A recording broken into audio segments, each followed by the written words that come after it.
Thanks to everyone for joining us today for this event with Alicia Bognanno from the band Bully. Everything is Mhm. generally vague when it comes to mental health. It's like we hear about anxiety and depression a lot, but we don't generally hear about what that looks like for somebody. I mean, I had kind of gone in for anxiety stuff when I was like 18 to see doctors about it. I had always struggled with that, but I'm not sure exactly when the bipolar type 2 um, dilemma. Maybe I should call it diagnosis to try and like get away from the stigma of how dramatic it sounds. You know what I'm saying? Yeah, so I'm not sure like exactly when that came on. I mean, I was diagnosed with it like 4 or 5 years ago. I was able to then start understanding what was going on, and I just kind of felt like everybody had ulterior motives all the time, even Mhm. like with people that I loved and trusted, and it was just becoming really hard for me to kind of grasp whether or not my thinking was rational and the decisions I was making were rational. And I was just having random like episodes where it's like, Mhm. what the fuck is going on with my body? I have no idea what's happening right now. Why am I crying in a Mhm. parking lot? Like, what's, I was just Mhm. eating a sandwich. Like, all right, I gotta go in, I gotta get back to therapy. And I had been in therapy before, but I saw my therapist for a little while and then was kind of able to figure out what was going on and was matched up Mhm. with a psychiatrist who then was also on board and then started the medication.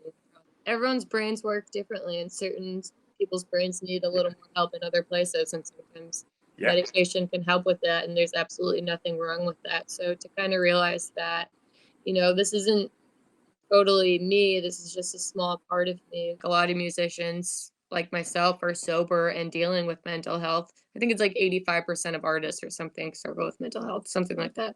But it's like Mhm. those resources, like I have a link on my fridge for a suicide prevention hotline because you never know when people are going to need that and people aren't really vocal about it. And that should be readily available at all times. I mean, that's one of the most difficult things for people to talk about. Like for me, when I started talking about it, people came to me to talk to about it a lot. So I don't think anybody should ever Mhm. talk about something they're not comfortable with. But if you are, talk about it. Try and surround yourself with people who can at least empathize with it, who you at least feel comfortable talking to. But um, sitting down and like having those conversations, and I think being vocal about it and specific can help a little bit too. Meditating is a huge one, and I tell myself if I do it every day, it really helps. But it's hard to do, and it's just sitting there and meditating. It can actually make you feel worse in the moment. I feel like because it just makes you manifest on whatever you're kind of worrying about at the time. But overall, I feel like that and Dharma talks really, really help.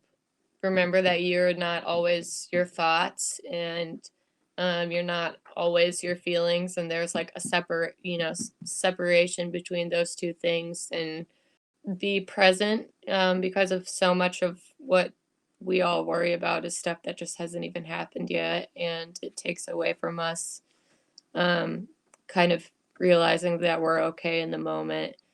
Pre-quarantine, it was like I was on this routine. I'd work out 5 days a week, and then I was doing a lot of yoga, and that shut down, of course. But um, that's huge, especially not playing shows. But really, playing shows is like the biggest, best outlet I have for that.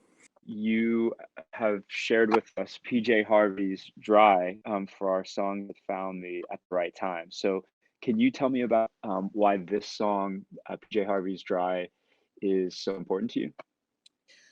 Yeah, I mean, it's kind of everything put together, but really just those guitar chords, like the way that they're played, and kind of like the pattern that they're played and the way they're strummed just really resonates with me. It's just super powerful, really just the way it sounds. And then her vocal delivery is always just um unbelievable. There was just like a point in time where I was just listening to that on repeat, and I felt like it was the only thing that made me feel really good. And so I really appreciate that song ever since. But yeah, it's just kind of all of it mixed together.